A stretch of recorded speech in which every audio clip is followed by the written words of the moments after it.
This is Etc., featuring people and events of Texas A&M University and the surrounding community.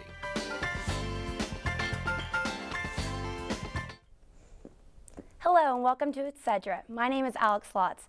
On today's program, we're going to shake things up a bit, talking about healthy living lifestyles and how to not live a sedentary life.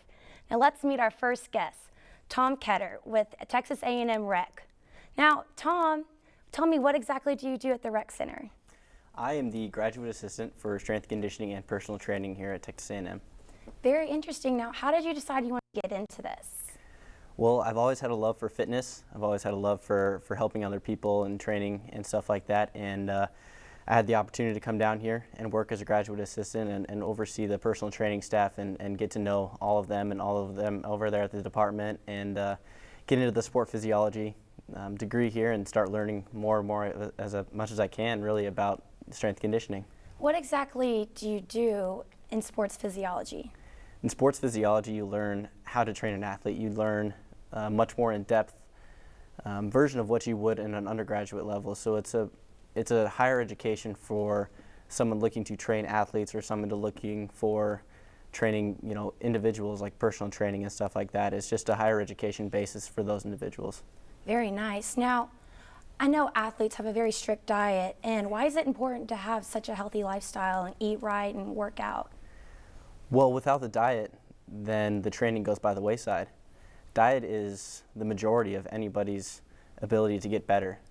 Nutrition holds close to 80% of anyone's gains, or if you want to call them that, in in life or in the weight room or in speed or anything like that. Any part of the athletic persona is developed more in the kitchen than it is actually in the weight room. Really? So, I mean, it's okay to have those cheat days, but I mean, occasionally when I have one, then I'm like, oh gosh, now I have to work out for like 3 hours today. So basically it's important to have an all-around healthy lifestyle than just work out more when you have like a bad day. So how does that work? That's exactly right. It's not like you're going to go into the gym one day and say, oh man, I can't believe I just ate that muffin yesterday morning or something like that. I'm going to go see if I can undo that by just adding a little bit more cardio. It doesn't exactly work like that. Really? No, you can't. You can't exactly undo what you did the day before, but you can make better choices every day and try to live a balanced lifestyle with all your eating and everything like that, so that you can have those cheat days and not feel bad and not get down on yourself, because it's okay. So have you always lived this healthy lifestyle? I mean, I know as college students, I mean, we're always like, you hear the stereotypical like, oh, I'm just going to eat ramen because it's the least expensive food. Now, what do you recommend college students eat? What I recommend college students eat is just a well-balanced variety of foods. Everybody can get frozen vegetables. They're cheap. You can go to H-E-B and get like a 5-pound bag of broccoli that's frozen. You can stay in your freezer forever and you can take it out as you need it for less than $5. I mean, people just have to go and shop smart. Have well-balanced meals with every meal. Eat multiple times a day. Don't just stuff your face 2 to 3 times a day and feel like you're getting all the nutrient value out of it, because your body will waste some of that just because it can't absorb it all at the same time. So just eat smaller meals throughout the day and make sure that they're well-balanced and you'll be set to go. So smaller meals throughout the day, what does that mean? Like how many times should they eat and what are the portion sizes for this? That all depends on your activity level. But for the average type of person, say you're working out each day for maybe 30 to 45 minutes or something like that, 5 days a week, you should probably be taking in 5 to 6 meals a day. Now that doesn't mean large meals at a time. That can mean smaller meals or also snacks throughout the day. Sometimes you can count snacks as meals as well, so that you're still adding up those calories throughout the day and giving your body a steady supply of those nutrients while not overloading it at only certain times of the day. Okay, so what food do you suggest college students eat, especially because I feel like we do have the worst eating habits, especially at this time in our life when we're so busy? Yes, we do. But it's definitely not hard. All you have to do, what I like to recommend for people, stay away from foods that are really high in saturated fats. Obviously, everybody knows that, but it's hard to stay away from because they taste so good. But there's healthier options for everything. If you can get things that are baked or grilled instead of fried, if you can get things that are, made with whole foods and aren't just cooked with and stacked up with preservatives and stuff like that. So a lot of times people will take the ramen or they'll take the frozen foods or something like that out of the freezer. Well, so a lot of that stuff is packed full of preservatives, packed full of sodium so it'll last longer, and a lot of harmful ingredients that, you know, really don't serve you well. So if you can try it, I understand it's, you know, kind of expensive sometimes to live you know, and cook fresh type of things like that, but it's definitely something to try and make a priority, because eating out all the time, if you're not making the right choices, you don't know where to go to eat, it can be detrimental.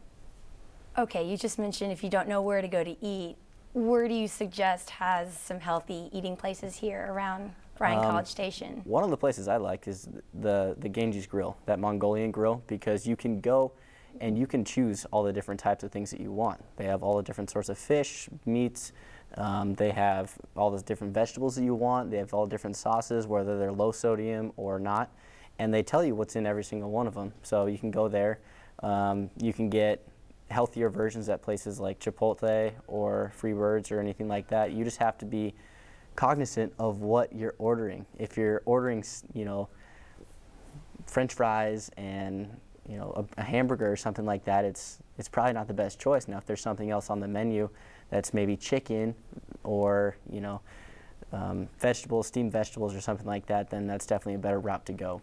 Right. Now, what do you do for people as a strength and conditioning instructor? How do you suggest people lose weight?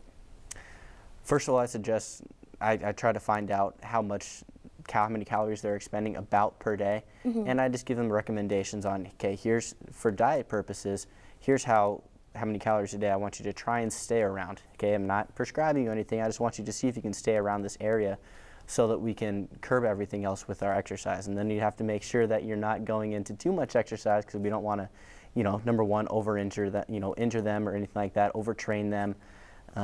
So it is, after we figure out and kind of curb down their diet a little bit, give them some recommendations, then we can introduce, you know, my side of things, which is introduce the training and go through the cardiovascular work and the strength training work, because it's all very important and it all works together.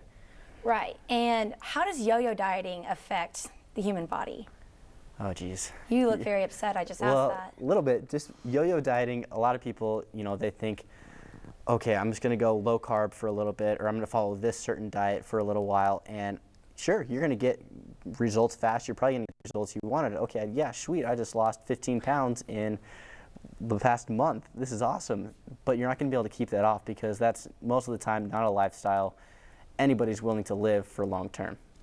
That's where you got to come in with balanced meals. And I was just mentioning carbs. Carbs are not the enemy for anybody that's out there. Everyone thinks carbs are the enemy. So no. what is the enemy?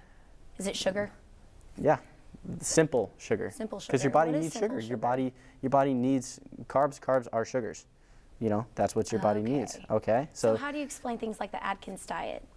Atkins diet is not good, in my opinion. I mean, a drastically low carb diet like that is not good. Your body needs carbs in every single daily function that improves. It improves on digestive health, brain function, because your brain runs almost 100% off of carbohydrate. Really? Now, when you are in a carbohydrate deficit, then you can't think clearly. You can't, if you're in school, you can't memorize and retain information that you've been trying to remember. You can't work out efficiently, therefore you can't burn as many calories in each session.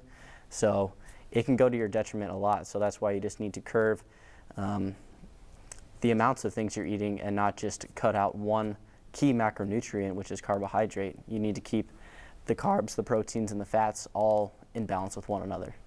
Well, thank you, Tom, so much. I know I will definitely shop a little bit more precisely at the grocery store this week. Keep some frozen vegetables in my freezer. And do you have any last things you want students to know?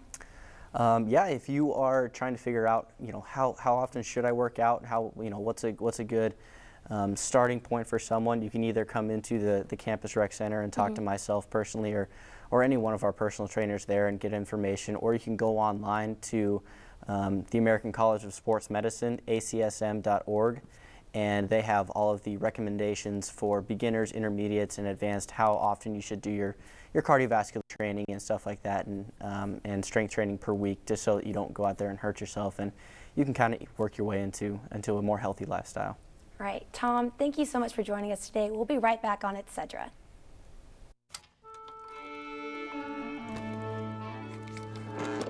There is one stage that is the Met and Carnegie Hall.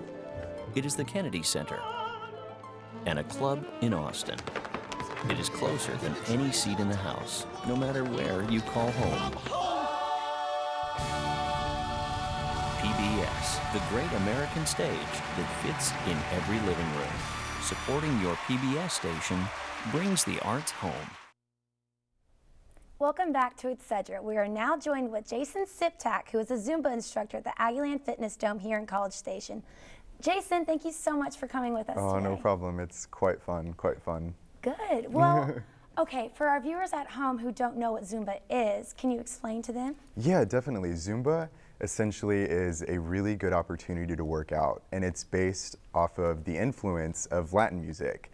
Essentially, there are 4 different influences at the basic level of Zumba: salsa, merengue, reggaeton, and I can't even remember the 4th. Salsa, merengue, reggaeton. Something from the Latin heritage. Yeah, perfect. I know bachata is one of them, but it's on a different level. So do you have to have some dance background from this? And it sounds like you do. Well, I mean, of course, dance background is always encouraged, and it always helps you, I guess, in getting the movements perfect within the class, but you definitely don't have to. And it's not necessarily a dance class, Zumba, I mean. It's more so of a workout opportunity, and dance is really intimidating to some people, just because some people, they claim they don't know how to dance. Right. And I mean, if you don't know how to dance, I mean, you're not going to go to a dance class. So it's not really a dance class, but if you do have dance background, it does help you within the class. Are there different types of levels that people can take as classes? There are actually different types of Zumba, rather. So there's aqua Zumba, Zumba in the water, and then there's Zumba toning, which is Zumba plus lifting weights. So whenever you are dancing, like your bottom half of your body can be going at a different level than the top half, and you're actually lifting weights in the process. And then there's also Zumba Gold, which is a little bit toned down for the elderly, if you will. And then there's basic Zumba, where everyday individuals can come into class and get a really high energy workout. That sounds very fun. I know I'm very interested in doing this now. So what made you want to be a Zumba instructor? Well, you mentioned something earlier about me having a dance background. Not necessarily that I have a background in dance, as in I've been to a dance school. That's not the case, but I've always really loved to dance. I am the first person on the dance floor at a party, whether it be at a wedding or at a reception. But I've always had that passion to dance because it's so much fun. And I remember one specific time whenever I was working out in the gym, my cousin pointed out what's going on in that classroom. And it was a group exercise classroom, and I decided to go in. We both decided to go in, and it turned out to be Zumba. And I noticed that there were a whole bunch of women in the class, and I was the only guy, which was very intimidating. So I was the guy in the very back of the classroom, and I was really shy because of it. I mean, although I love to dance, there were so many women there, and it really kind of made me tone down. Well, because of that instance, I just kept on going back and going back and going back, and I just realized this is something that I could do, I could instruct, and therefore I became a Zumba instructor. That's so amazing. It's oh my fun. gosh. And why do you think women take this primarily over men, or is that even the case? It does tend to be the case. Guys, I feel, don't like dancing in front of other people. And I mean, some guys do. I developed into the guy that does love to dance regardless of who I'm in front of. But more women like to go just because it's an opportunity for them to release stress and to get a good workout at the same time, while also jamming out to really, really hot music. And I mean, I say hot music, it's a good time whenever you go. A couple of instructors